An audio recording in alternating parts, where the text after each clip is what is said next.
She'll never be able to forget her torrid and terrifying affair with cold-blooded killer Chris Watts.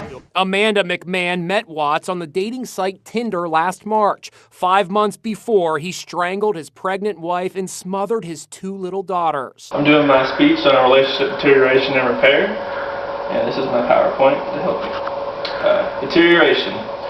The relationship begins to fall apart, crumble, or fail. You have weakening bonds. You get bored of the everyday routine. He seemed like a genuine guy, you know, I mean, he was funny, he was charming. Watts claimed he was divorced. They started out texting each other. She texted, "Morning, bud." Watts replied, "What's new, pretty lady? When can we eat tacos together?" That sounds like a plan. This could get out of hand. I like it. And you did distractions such as work, hobbies, relationships, no matter how harmless, even at the job. You might meet a new person and it could strengthen into something else and could weaken the bond you have with the partner you have. Bought Amanda a coffee from this Starbucks before they decided to head to her place to watch a movie. That movie was the psychological thriller Shutter Island. Leonardo DiCaprio plays a husband who murders his wife because she killed their children. I got nightmares in my head, I fear. Thoughts build up until I can't feel. My mind fills up into a creature, and it haunts me somewhere much deeper. I got nightmares in my head, I fear. Hello and welcome to True Crime Rocket Science and the third episode on our ongoing series. I want to start this episode by asking you guys a question to test your knowledge of this case. And the question is, when did Nutgate happen? Did it happen sometime in July? Did it happen sometime in August? Are you able to actually say the date when that happened? And we'll examine the answer to that question at the end of this episode. Before we get to that, if you haven't subscribed to the channel, please do. Obviously, if you want to get alerts to notifications whenever the next video in this series is published, you might want to subscribe. Also hit the notification bell. If you're finding this analysis worthwhile, please do hit the thanks button. Bear in mind, I really seldom do lives, although we'll be doing a live tomorrow covering the sentencing hearing, so look out for that. If you're finding this analysis worthwhile, please hit the thanks button and let's get started. So we are at July 24th, and it's on this day that Nichol Kessinger texts the words, "Man I'm having an affair with says he will leave his wife." And doesn't this suggest that Chris Watts on this day, basically 3 weeks into their affair, halfway into their affair, basically says to Nichol, "You know what? I will leave my family for you." In other words, it's serious. But of course, he's already ensconced in a very serious relationship with his wife, given that she's a couple of weeks pregnant. Now, just as in the clip where one's got to wonder, this movie Shutter Island, did it in some way shape Chris Watts' criminal psychology? In the same way, one's got to ask, to what extent did Nutgate, a massive family drama, to what extent did that aggravate an already deteriorating relationship, not just with his wife, but with his children? So July 24th, let's remember, was roughly halfway into Shannann's 6-week adventure in North Carolina. Where we are now is 3 weeks prior to a murder, but also 2 weeks after Nutgate. So 2 weeks after Nutgate, Chris Watts literally says to Nichol Kessinger, "Man I'm having an affair with says he will leave his wife." And you've got to also ask the question, regardless of how well he was getting along with Nichol Kessinger, with Shan'ann over the phone, and with his kids in a sense over the phone, what do you think the answer is to that? What's also interesting contextually, it's clear by this milestone, it wasn't only the couple that were arguing, they seemed to be arguing with their respective in-laws as well. By July 24th, Kessinger seemed to have confirmation from Watts that the man she said she loved, right, she told him that she loved him a couple of times while also loved her, and planned somehow to make it official.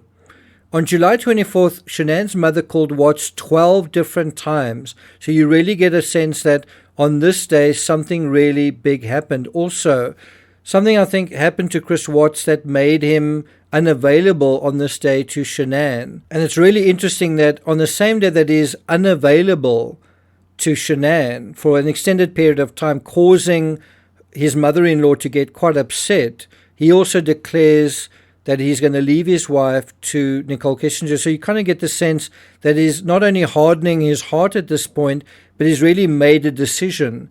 And everything that follows from here is going to be reinforcing, the sense of, what am I going to do about the situation I'm in? Because I am going to do something about it. What do I do? How am I going to do something about it? And I do think his thinking started with, I need to get rid of the baby. I need to stop this pregnancy in some way. That was his initial number one priority. What I also think the 12 calls from his mother-in-law demonstrates is that if Shan'ann could push and pressure him, well, so could a relative of Shan'ann's. And so this relative spoke to Watts for around 30 minutes over the course of those 12 calls, each call that's lasting roughly 2 to 3 minutes if each call is answered, which I don't think it necessarily was. Now let's deal in more detail with the specifics of the phone data review. July 24th, 5:54 in the morning, Watts called Shan'ann and held a 5-minute conversation. So this is different. This time Watts calls her. Then a couple of hours later, Watts transfers a nude image of Kessinger into his secret calculator application. Then during her lunch break, likely, Kessinger searches Google for man I'm having an affair with, says he will leave his wife. So you can see a lot is going on. There's phone calls taking place. There are images that are circulating, and there are statements, big statements being made. Then later that afternoon at 15:49, Shan'ann called Watts and held a nearly 10-minute conversation. And then around 5 minutes after this 10-minute conversation, Shanann's mother followed up. Obviously, Shan'ann didn't like what Watts said to her, and her mother then took the baton and really called him a number of times. And then there's a break, maybe of 45 minutes, where Shan'ann called him back and said, "Are you alive?" And then Watts said, "The tire light came on when I was leaving King Soopers last night, got the tires aired back up, spent a lot of time looking for anything in it, nothing at all."